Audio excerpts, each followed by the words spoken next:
बोलो विघ्नहर्ता श्री गणेशाय की जय। बोलो गणेश जी की जय। चलो कथा सुनाते हैं। एक समय किसी नगर में एक बहुत ही धनवान साहूकार रहता था। साहूकार का विवाह नगर की सुंदर और गुणवंती लड़की से हुआ था। एक बार वो अपनी पत्नी को लेने बुधवार के दिन ससुराल गया और पत्नी के माता पिता से विदा कराने के लिए कहा। माता पिता बोले, बेटा आज बुधवार है, बुधवार को किसी भी शुभ कार्य के लिए यात्रा नहीं करते। लेकिन वह नहीं माना और उसने वहम की बातों को न मानने की बात कही। दोनों ने बैलगाड़ी से यात्रा प्रारंभ की। 2 कोस की यात्रा के बाद उसकी गाड़ी का एक पहिया टूट गया।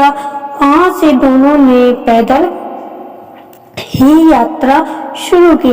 रास्ते में पत्नी को प्यास लगी तो साहूकार उसे एक पेड़ के नीचे बैठाकर जल लेने के लिए चला गया।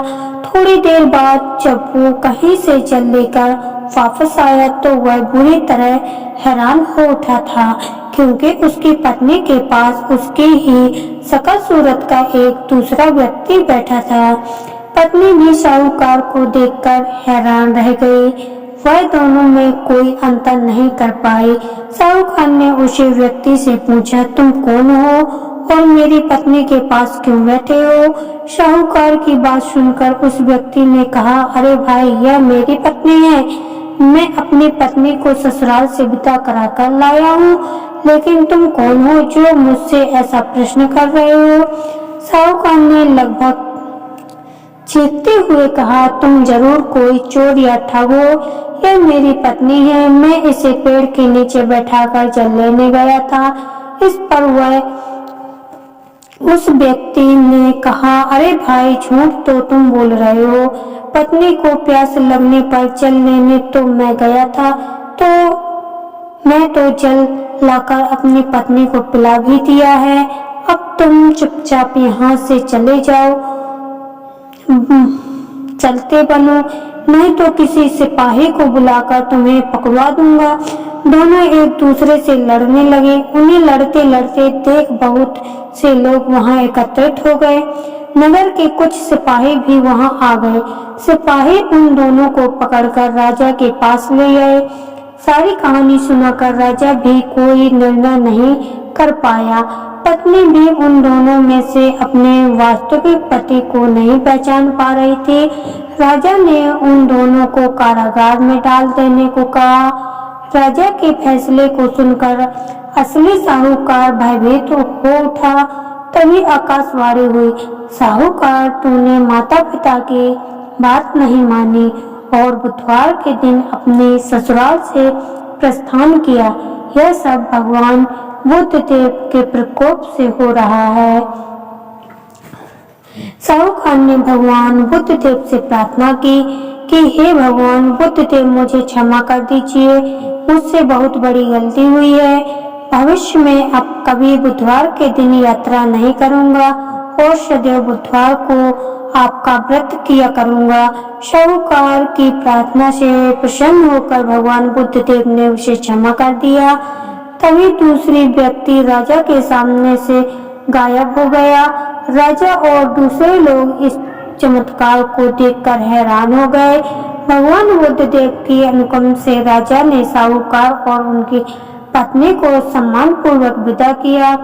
कुछ दूर चलने पर रास्ते में उन्हें बैलगाड़ी मिल गई। बैलगाड़ी का टूटा हुआ पहिया भी जुड़ा हुआ था। दोनों उसमें बैठकर नगर की ओर चल दिए। साहूकार और उनकी पत्नी दोनों बुधवार का व्रत करते हुए आनंद पूर्वक जीवन यापन करने लगे।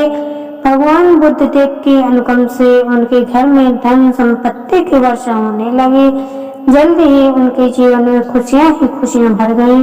बुधवार का व्रत करने से स्त्री पुरुष के जीवन में सभी मंगल कामनाएं पूरी होती हैं। बोलो गणेश जी की जय। बोलो विघ्नहर्ता श्री गणेश की जय। चलो किसी में गणेश जी की आरती सुनाते हैं। गणेश जय गणेश जय गणेश देवा, माता जगत पार्वती पिता महादेव। जय गणेश गणेश देवा, माता जगत पार्वती पिता महादेव। एक दंत दयावंत चार भुजाधारे, माथे तिलक सोहे मूष के सवारे। एक दंत दयावंत चार भुजाधारे, माथे पर तिलक सोहे मूस की सवारी। पान चढ़े फूल चढ़े और चढ़े मेवा, लड्डू का भोग लगे संत करे सेवा। जय गणेश देवा, माता जगत पार्वती पिता महादेव। अंधे को आँख देते, कोढ़न को काया, बांधन को पुत्र देते, निर्धन को माया। अंधे को आँख देते, कोढ़न को काया, बांधन को पुत्र देते, निर्धन को माया। शूर श्याम शरण आए, सफल कीज सेवा, माता जगत पार्वती पिता महादेव। जय गणेश देवा, माता जगत पार्वती पिता महादेव। दीनन की लाज रखो शुभ सतिवारी, कामना को पूर्ण करो जगे बलिहारी। दीनन की लाज रखो शुभ सतिवारी, कामना को पूर्ण करो जगे बलिहारी। जय गणेश देवा, माता जगत पार्वती पिता महादेव। जय गणेश देवा, माता जगत पार्वती पिता महादेवा। बोलो गणेश जी की जय, बोलो पिंडहाटा श्री गणेश की जय। कथा आरती अच्छी लगी हो तो हमारी हिंदी स्टोरी चैनल को एक लाइक शेयर सब्सक्राइब जरूर करना। Bye bye, thanks for watching. अगले वीडियो में फिर मिलते हैं।